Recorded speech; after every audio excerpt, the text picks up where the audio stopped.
பொள்ளாச்சி வழக்கு போன்று கோடநாடு கொள்ளை வழக்கிலும் உண்மை குற்றவாளிகள் விரைவில் தண்டிக்கப்படுவர்.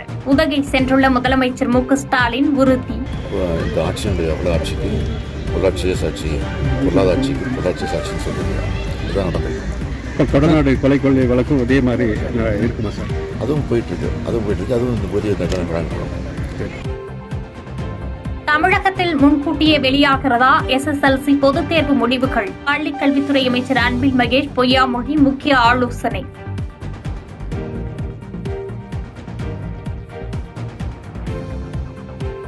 ஆபரண தங்கத்தின் விலை மீண்டும் குறைந்தது. சென்னையில் சவரனுக்கு 400 ரூபாய் குறைந்து 70,440 ரூபாய்க்கு விற்பனை.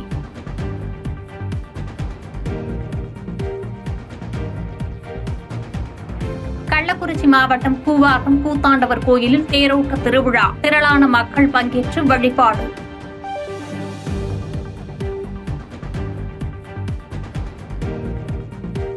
பயங்கரவாதிகளுக்கு எதிரான ஆபரேஷன் சிந்தூர் வெற்றிக்கு வித்திட்ட இந்திய வீரர்களை பாராட்டி ஊர்வலம். பாஜக ஆளும் மாநிலங்களில் முதலமைச்சர்கள் முன்னிலையில் ஏராளமானோர் தேசிய கொடியுடன் பேரணி.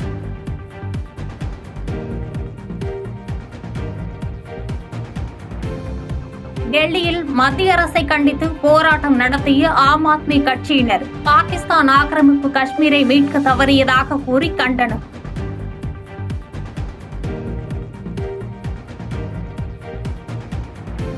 கர்நாடக மாநிலம் பெங்களூரு மற்றும் அதன் சுற்றுவட்டார பகுதிகளில் வெளுத்து வாங்கிய கனமழை. நேற்று ஒரே நாளில் மின்னல் தாக்கி 8 பேர் உயிரிழந்த பரிதாபம்.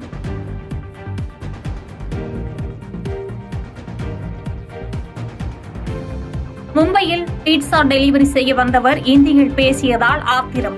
மராத்தியில் பேசினால்தான் பணம் கொடுப்பேன் என வாடிக்கையாளர் கடும் வாக்குவாதம்.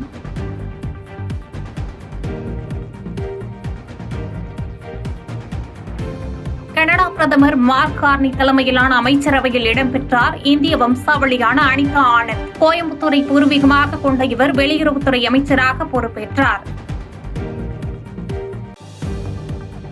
உச்சநீதிமன்றத்தின் 51வது தலைமை நீதிபதி சஞ்சீவ் கண்ணா ஓய்வு. நீதித்துறையில் உண்மை பற்றாக்குறையாக உள்ளது என பிரிவு உபசார விழாவில் பதற்றம்.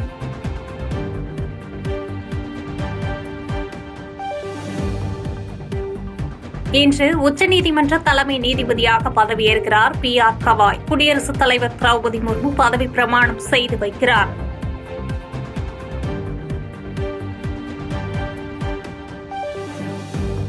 முத்துநகர் உள்ளிட்ட 3 விரைவு ரயில்களில் கூடுதலாக ஒரு முன்பதிவு பெட்டி தற்காலிகமாக இணைப்பு. கோடை விடுமுறையில் கூட்டம் அதிகரித்துள்ளதால் தெற்கு ரயில்வே அறிவிப்பு.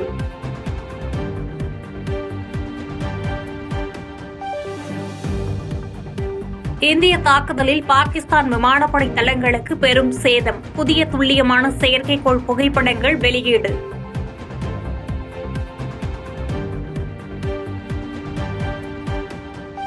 ராணுவ கர்னல் சோபியா குரேஷியை பாகிஸ்தானியர்களின் சகோதரி என குறிப்பிட்ட மத்திய பிரதேசத்தை சேர்ந்த பாஜக அமைச்சர். கடும் கண்டனங்கள் எழுந்த நிலையில் மன்னிப்பு கோரினார் விஜய் ஷா.